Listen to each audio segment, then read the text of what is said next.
नमस्कार बच्चों, कार्यपत्रक 12 में आपका स्वागत है। आज हम रैखिक रूप में बदले जाने वाले समीकरण के विषय में पढ़ेंगे। पिछली वर्कशीट में हमने रैखिक समीकरण के बारे में पढ़ा और जाना इसे कैसे हल किया जाता है। लेकिन कुछ समीकरण ऐसे होते हैं जो रैखिक रूप में नहीं होते, और जो इस वर्कशीट में हम सीखेंगे कि उसे रैखिक रूप में हम कैसे लाते हैं और उसे कैसे हल करते हैं। जैसे इस सारणी को देखिए, ये जो समीकरण है ये रैखिक रूप में है, इनको आपने हल करना सीख लिया है। ये समीकरण कुछ अलग दिखते हैं, ये रैखिक रूप में नज़र नहीं आते, ये बटा के फॉर्म में है, अंश और हर इसमें नज़र आ रहा है। तो इसको रैखिक समीकरण में हम कैसे बदलें, और ये आपके रैखिक समीकरण के रूप में नहीं है, इसको हम बदल सकते हैं और हल कर सकते हैं। देखिए कैसे, जैसे ये है x/7/x/2 बराबर 3/4। तो यहाँ पर आप क्या करेंगे, इसको क्रॉस मल्टीप्लाई करेंगे, इस नंबर को इससे गुना और इस नंबर को इससे गुना, इसको हम कहते हैं क्रॉस मल्टीप्लाई करना, वज्र गुना करना। ठीक है, तो 4 तुम्हारा x+7 से गुना होगा और 3 x+2 से गुना होगा। अब आपने इसको रैखिक रूप में परिवर्तित कर दिया वज्र गुना करके, क्रॉस मल्टीप्लाई करके। अब 4 को x से गुना करो 4x, 4 को 7 से गुना करो 28 आ जाएगा, 3 को x से गुना करो 3x, 3 को 2 से गुना करो 6। तो इस प्रकार 4 को इन दोनों संख्याओं से गुना करना है और 3 को इन दोनों संख्याओं से। अब यहाँ पे एक जैसी जो संख्याएं हैं उनको एक जगह लेकर आना है, समान पदों को एक जगह लेकर आए। तो 4x के साथ आ जाएगा 3x, 4x माइनस हो जाएगा वो 3x, क्योंकि 3x इधर आके उस निशान बदलेगा, तो ये तुम्हारा हो जाएगा 4x माइनस 3x। इसने निशान बदल दिया। इसी प्रकार जब तुम्हारा ये 28 है, इसको इस तरफ लेके जाओगे तो ये भी निशान बदलेगा, ये इधर आ गया। तो जो भी संख्या इधर उधर बदलती है बराबर के निशान के दोनों तरफ में, वो अपना निशान बदलती हैं। जैसे 3x ने इधर आके -3x ले लिया, 28 ने इधर आके -28 ले लिया। 4x में से 3x गए तो x बचा, निशान बड़े का आएगा 4x का जो बड़ा है।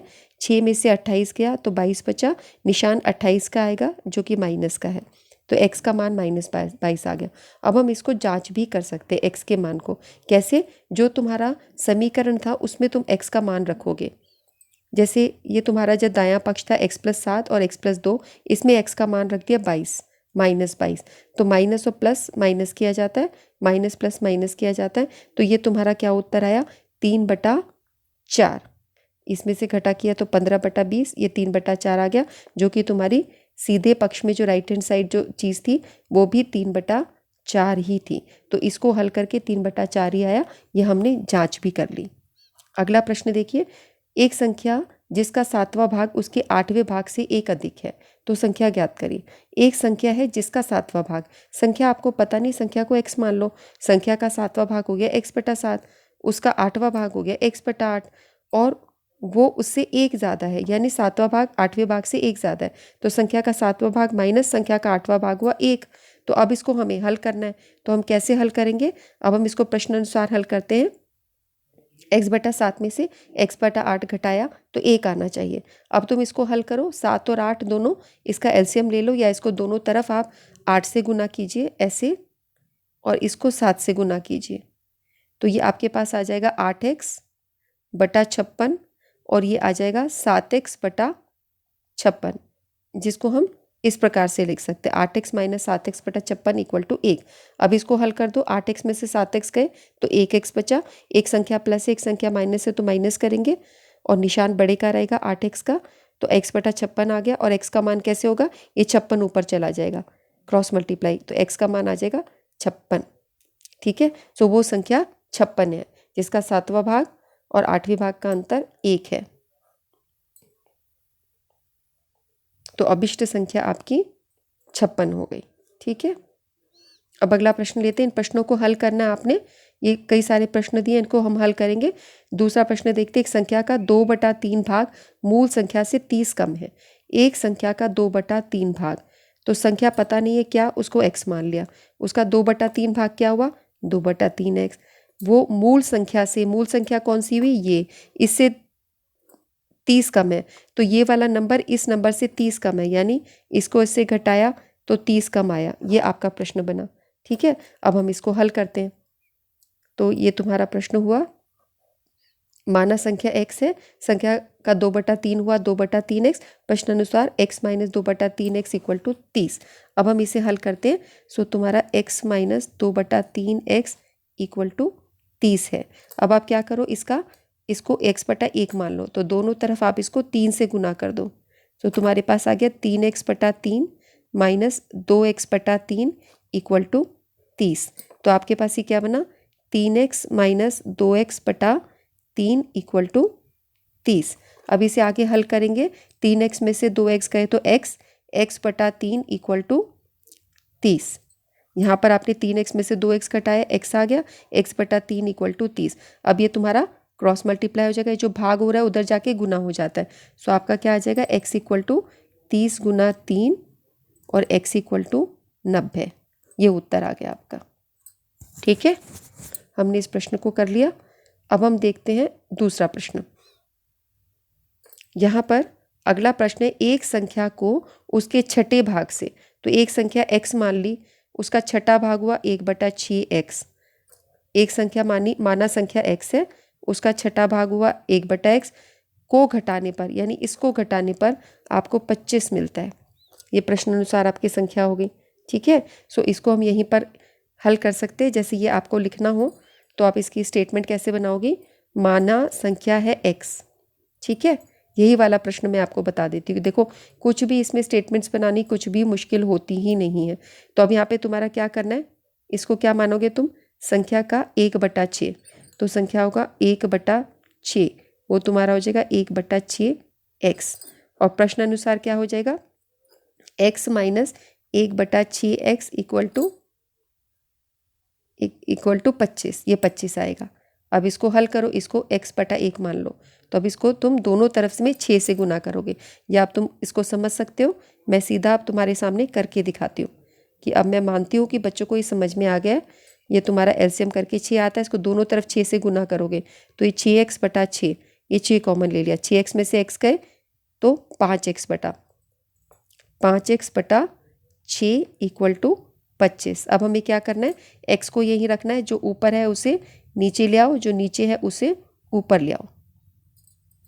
ये 6 नीचे था, इसको ऊपर ले गए, 5 ऊपर था, इसको नीचे ले आए। अब 5 पंजे 25 कट जाएगा, यहाँ पर 5 पंजे 25। सो x इक्वल टू 5 गुना 6 30। सो वो संख्या 30 है।